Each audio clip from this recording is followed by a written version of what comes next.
Bonjour mes amis, aujourd'hui on va réaliser un radar de recul en utilisant une carte Arduino et un capteur ultrasonore. Mais avant d'entamer le sujet, faisons un peu de la théorie et regardons comment il fonctionne un capteur ultrasonore. Et n'oubliez pas, abonnez-vous pour recevoir les prochaines vidéos.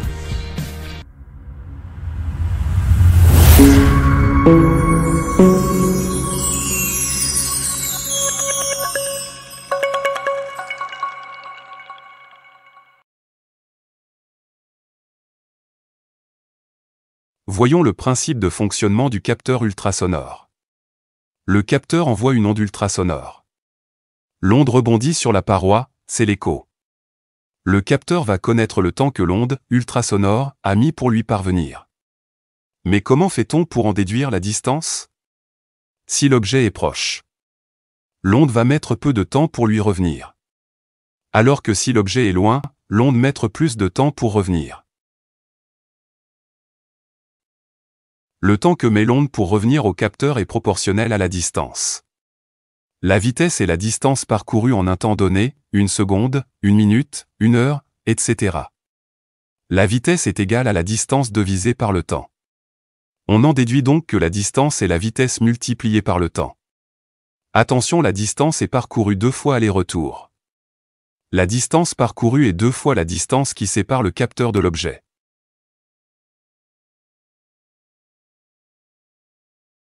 La vitesse de l'onde sonore est de 340 mètres en 1 seconde. La vitesse de l'onde sonore est très rapide, et le mètre est une unité de longueur trop importante. On utilisera comme unité de longueur le centimètre et comme unité de temps la microseconde. 1 seconde est égale à 1 million de microsecondes. On a trouvé que la distance est égale à la moitié de la vitesse multipliée par le temps. C'est-à-dire que la distance est égale à la moitié de 340 multiplié par le temps en m par seconde. Avec nos unités de centimètres et microsecondes, nous aurons la distance égale à 1 divisé par 58 multiplié par le temps. Et ainsi nous avons la formule qui lie le temps à la distance. Exemple. Le temps entre l'émission et le retour de l'onde est de 640 microsecondes. La distance alors est 640 microsecondes divisé par 58. Cela donne distance égale à 11 cm. Donc aujourd'hui on va voir comment est-ce que ce capteur fonctionne. C'est le capteur HC-SR04 avec l'Arduino. Donc ce capteur il a 4 pins. La pin GND pour le lier à la GND de l'Arduino, puis la pin VCC pour l'alimenter avec des 5 volts. Et il y a 2 autres pins. Donc pour le trigger, donc cette pin on va l'utiliser pour envoyer le signal électrique qui va générer l'onde ultrasonore via le transmetteur, qui va venir se refléter sur l'obstacle et elle va se réfléchir pour être capturée par le récepteur. Donc une fois le capteur capture l'écho de l'onde ultrasonore, il va nous notifier via la pin écho. Donc il va lever ce pin de 0 à 1, c'est-à-dire de 0 à 5 volts. Donc nous, dans le logiciel, on fera de telle sorte d'envoyer le signal et puis attendre l'écho sur l'autre signal, sur l'autre pin qui est l'écho. Donc envoyer le signal sur le trigger et attendre le retour sur l'écho. Donc une fois on envoie le signal via le trigger, l'onde ultrasonore va être générée par le transmetteur, elle va être réfléchie. Une fois le capteur reçoit l'écho, on sera notifié par la pin écho. Et du coup, on va savoir combien de temps l'onde sonore a mis pour aller se réfléchir sur l'obstacle et revenir jusqu'à la récepteur. Et comme ce qu'on a vu dans la théorie, on va pouvoir calculer la distance entre le capteur et l'obstacle. Donc le rôle de la LED, donc on l'a mis ici, parce que dans le logiciel, on va faire de telle sorte que si la distance entre le capteur et l'obstacle est inférieure à une certaine distance, la LED va s'allumer. Si jamais on dépasse cette distance, cette seuil, on va éteindre la LED.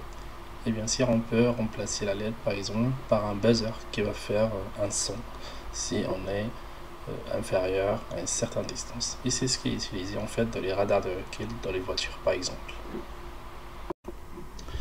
Donc maintenant, regardons comment est-ce qu'on va faire le code qui va lire les données du capteur et prendre la décision si on doit allumer ou éteindre la LED. Donc comme toujours, dans le code de l'Arduino, on a deux blocs. Il y a le premier bloc qui est la configuration des pins et il y a le deuxième bloc qui est le bloc qui va se répéter à l'infini. Donc avant de configurer les pins, donc cette fois on va commencer à prendre la méthode comment est-ce qu'on code efficacement, c'est-à-dire que au lieu d'utiliser les pins avec leur numéro comme ce qu'on avait fait sur les autres tutoriels, là on va commencer à apprendre les bonnes pratiques, c'est-à-dire que on va définir ce qu'on appelle des constantes, okay, qu'on donne des noms aux pins qu'on va utiliser. Donc aujourd'hui on a besoin de combien de pins pour que notre programme fonctionne? Donc on a besoin de 3 pins. Donc il y a une pin qui va trigger le capteur, la pin qui va lire l'écho quand il va revenir, et il y a la pin qui va piloter la LED. Donc il y a la pin 2 qu'on va faire constante int trigger égal à 2, c'est-à-dire que cette valeur là est égale à 2, c'est-à-dire que c'est le nom qu'on a attribué à la pin 2. Ensuite, donc on prendra la pin echo qu'on va lui attribuer 3, c'est-à-dire que la pin 3 elle va s'appeler echo dans le programme. Et ensuite il y a la pin 9 qui sera pour la LED. Voilà, donc pour le moment on va laisser tomber ces constantes qui sont les timeout et les sound speed, c'est-à-dire la vitesse de descente dans l'air, et on va aller configurer les pins. Donc avant de configurer les pins, on va configurer la sortie sur la terminale pour voir ces valeurs là publiées ici, comme ce qu'on avait vu sur une des tutoriels. On a vu comment est-ce qu'on va pouvoir afficher des valeurs sur la terminale de l'Arduino. Si vous n'avez pas vu la vidéo, je vous conseille d'aller regarder sur l'une de mes vidéos où j'ai expliqué ça sert à quoi le serial et begin pour initialiser l'affichage des messages sur le terminal de l'Arduino. Donc ensuite on va utiliser les pins, on va les configurer. Donc pin mode, on va utiliser le trigger comme output, c'est-à-dire comme sortie, et on va lui attribuer la valeur low, c'est-à-dire qui sera à bas. Ici pour le trigger, au début on va le mettre à low, parce qu'après on doit le mettre à high et puis à low. Je vais vous expliquer. Et ensuite la pin echo elle va être comme input, parce que c'est elle qui va recevoir le signal. Et puis bien sûr la LED on va le configurer comme output, parce que on va devoir écrire soit LED haut, c'est-à-dire allumé, ou bas qui est éteint. Donc ensuite, après la configuration, on va aller dans la boucle loop. Et qu'est-ce qu'on va faire? Donc il va falloir générer un signal, ok, qui est de 5 volts, et on va attendre 10 microsecondes, puis on va mettre low, c'est-à-dire qu'on va générer un signal qui fait comme ça, un truc comme ça. Et du coup c'est ce signal là qui va laisser le capteur générer une onde ultrasonore, ok. Donc cette onde ultrasonore elle va aller se réfléchir sur l'obstacle, puis elle va revenir. Donc là quand on met à O et à I, c'est-à-dire qu'on a généré une impulsion comme ça, rectangulaire, et là on va déclarer une variable dans laquelle on va mettre le temps que l'onde va mettre pour aller se réfléchir et revenir dans l'écho. Et donc c'est cette fonction pulse in qui nous donne le temps, c'est-à-dire à partir du moment où on appelle pulse in, on lui donne servez la pin echo pin, ok. Une fois qu'il devient à l'état high, bah, tu nous retournes le temps. à partir du moment de l'appel, elle va commencer à compter 0, 1, 2, 3, ok, jusqu'à ce que la pin devient high. Et qui va mettre la pin à high? C'est le capteur. S'il réfléchit, si il reçoit l'onde ici, ben, il va générer, c'est-à-dire il va mettre cette pile là à haut. C'est-à-dire qu'il va rejouer les signaux qu'on avait joué dans le trigger. Et donc, bien sûr, on a dit que il peut ne pas y avoir d'écho. C'est-à-dire que l'onde ne s'est pas réfléchi sur un obstacle. Et dans ce cas, on va attendre à l'infini. Et le programme il va avoir l'air planté. Donc c'est pour cette raison, on va dire à la fonction pulse in, bah, tu surveilles l'écho pin, mais avec un timeout. C'est-à-dire si jamais il se passe, par exemple, 25 millisecondes, et tu n'as pas reçu de signal high, bah, tu ne retournes quand même, parce que ça c'est un appel bloquant. C'est-à-dire tant qu'il n'y a pas ce timeout ou tant que la pin ne devient pas high, on va rester bloqué ici et on va attendre. Donc maintenant, supposons qu'il y a vraiment un reflet, c'est-à-dire un écho de l'onde ultrasonore sur l'objet. Donc celle-là, elle va nous retourner le temps qui a mis l'onde pour aller se réfléchir et revenir. Et donc ce temps-là, on va l'utiliser pour mesurer la distance entre le capteur et l'obstacle, comme ce qu'on a vu dans la théorie. Donc on va juste prendre comme mesure, diviser par 2 fois, et cette constante là, c'est la vitesse des sons dans l'air, en millimètres par microseconde. C'est pour ça on l'a défini ici. Normalement la vitesse des sons dans l'air c'est 340 mètres par seconde. Voilà. Donc ensuite, qu'est-ce qu'on va venir? On a là, jusque-là, on a mesuré la distance. Donc là, on va juste l'afficher. Donc ça, c'est la distance en millimètres.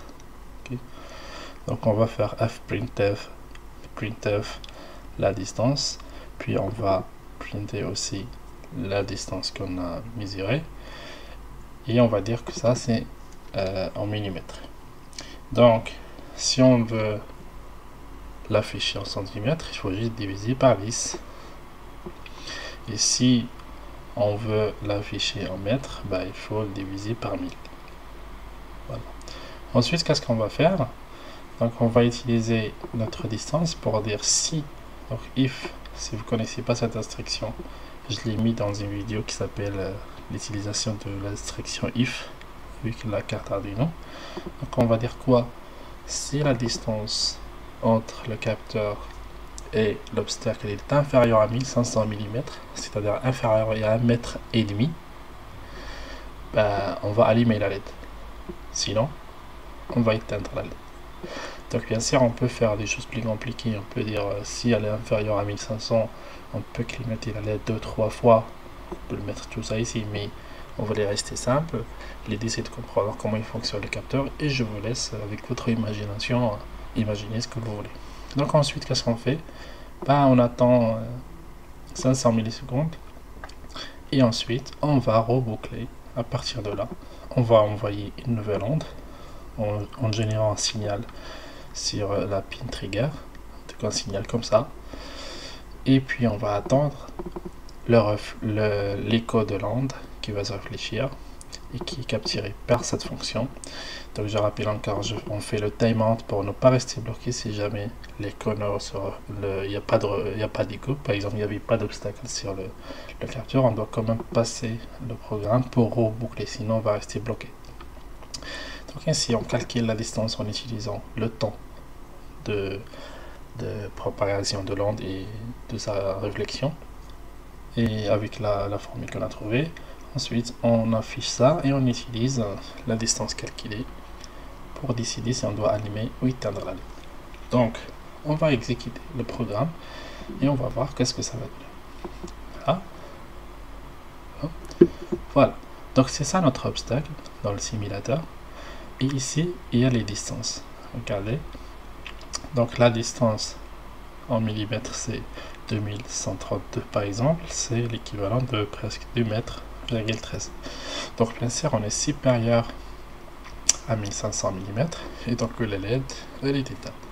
Si jamais on commence à approcher, donc bien sûr les distances là elles commencent à diminuer, on approche jusqu'à ce qu'on descend à 1500, hop, la LED elle est allumée. Donc on va rester allumé, et si on s'y loin, une distance supérieure à 1500, elle va s'éteindre. Maintenant, pourquoi est-ce qu'on parlait du fait que on peut ne pas avoir d'écho de l'onde? Donc regardez, l'onde elle vient, elle se réfléchit, elle revient ici, et on utilise cette fonction bien sûr pour mesurer le temps que l'onde fait. Donc maintenant, si jamais on dépasse, parce que le capteur quand même il peut mesurer entre certains selon le datasheet, certaines distances de 0,36 mètres jusqu'à un maximum de 3,18, maximum 4 mètres. Mais si jamais l'obstacle est plus loin, qu'est-ce qui se passera ici? Pourquoi est-ce que les distances bougent plus? Parce qu'il n'y a pas de reflet. En fait, on considère que physiquement, il y a l'onde qui va très loin, elle se reflète, mais très loin, et le récepteur n'est pas capable de voir ce reflet. Donc, normalement, si on sort de la valeur maximale, c'est-à-dire de la distance maximale que le capteur peut détecter, on doit voir ici 0, parce que notre fonction là, elle va retourner 0 parce qu'elle n'aura jamais le high. C'est juste que dans ce simulateur, je sais pas pourquoi, c'est comme si le capteur il reçoit quand même l'onde réfléchie même si on est très loin.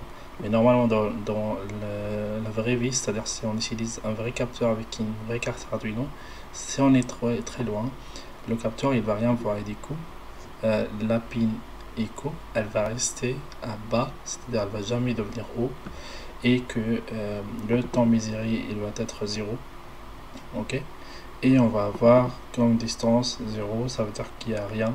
Donc normalement si on est en dehors de la limite de la distance qui peut être mesurée par le capteur, les valeurs ils vont plus bouger parce que ça n'a plus aucun sens, parce que le capteur quand même il a une distance minimale et une distance maximale qu'il peut mesurer.